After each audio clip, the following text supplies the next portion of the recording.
Et de Cuba, nous partons en Haïti avec vous, Katia Verdier. Bonsoir. Bonsoir. Vous êtes la ministre des Haïtiens vivant à l'étranger et cette diaspora, elle est très importante.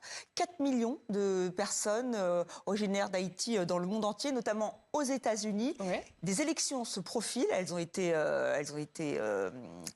annulées. C'était en février, normalement, qu'il devait y avoir des élections. Maintenant, c'est en août. Et votre mission, à vous, c'est de convaincre la diaspora de voter. C'est la première fois ?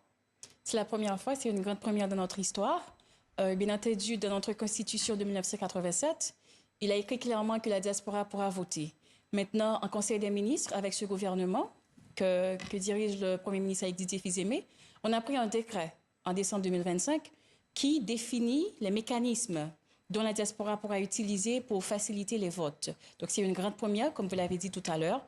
Donc, je suis là pour mobiliser, pour sensibiliser, pour appeler à l'union. Vous faites toute la tournée des pays, notamment la France. Oui, je suis en France. Aussi, vous allez aller aux États-Unis? Oui, je dois aller aux États-Unis. Je suis en France parce que nous avons une grande communauté d'Haïtiens, de ressortissants haïtiens qui sont ici en France. Et je suis là également pour regarder avec les ambassades et consulats les mécanismes que nous allons utiliser pour faciliter nos citoyens haïtiens quand vont commencer les votes, pour qu'ils puissent venir voter. Mais c'est très court, parce qu'on rappelle, c'est en août prochain. Effectivement, il y a un calendrier qui a été mis sur pied par le Conseil électoral provisoire en Haïti. Donc, c'est le Conseil qui détermine. Maintenant, on avait déjà une date de prévue avant, qui a été changée, parce que parmi les 3 piliers que nous avons, que le gouvernement a, les 3 piliers des actions gouvernementales, nous avons la sécurité en tête de liste. Oui, on va rappeler ce chiffre quand même qui a été publié cette semaine. Plus de 5500 morts en 10 mois à l'ONU qui s'en inquiète. Oui, effectivement, donc nous l'avons vu. Vous pensez que vous allez pouvoir maintenir ces élections? Parce que certaines figures, je pense à Lionel Trouillot, l'écrivain qui était sur votre plateau, à votre place, il est très sceptique, lui. Effectivement, je comprends, nous l'avons vu. D'ailleurs, les chiffres sont tragiques. C'est pour ça que nous sommes en train de travailler d'arrache-pied vraiment pour voir comment est-ce qu'on peut rétablir l'ordre constitutionnel, permettre vraiment l'ordre institutionnel, si je peux le dire ainsi, permettre à ce que très prochainement, un Haïtien n'ait plus à fuir le territoire haïtien pour la violence que nous sommes en train de vivre. Donc, je sais effectivement que c'est un défi que nous avons, un défi majeur que nous devons relever. Nous sommes là-dessus. Et ça va aussi permettre très bientôt à la diaspora haïtienne de pouvoir rentrer dans un pays stable, investir, participer dans le développement économique, social du pays et tout. Donc, on est là-dessus, Vous êtes quand même optimiste. Je suis très optimiste. Et donc là, il faut qu'il se fasse connaître auprès des consulats, de votre ambassade pour pouvoir voter. Effectivement. Alors, c'est pas qu'ils doivent se faire connaître exactement, c'est plutôt se procurer de la carte d'identification nationale.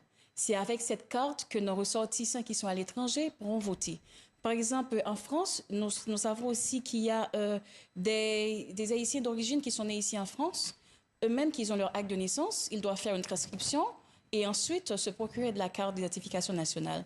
Donc, je suis dans la sensibilisation et aussi je suis dans une campagne communicationnelle qui va vraiment leur permettre de comprendre exactement quelles sont les normes, quelles sont les procédures à respecter.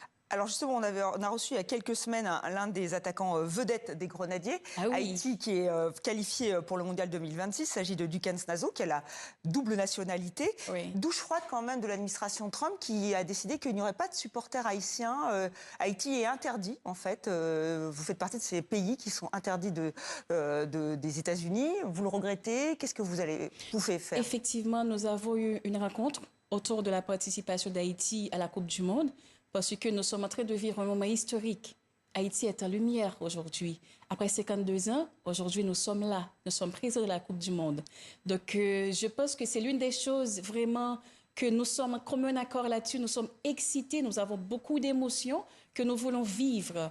Maintenant, nous avons regardé quelles possibilités que nous allons quelle démarche que nous allons entamer pour permettre à ces Haïtiens, effectivement, qui veulent participer avec nous de voter. Et ça, par exemple, il y a d'autres ministères qui s'en chargent, parmi lesquels le ministère des Affaires étrangères, qui se penche là-dessus, sur la question, pour voir vraiment qu'est-ce qui peut être fait dans ce cas. Voilà, beaucoup de défis à relever, notamment donc, ces élections. Merci, Katia Verdier, d'être venue sur le plateau. Ce fut un plaisir. De 64 minutes.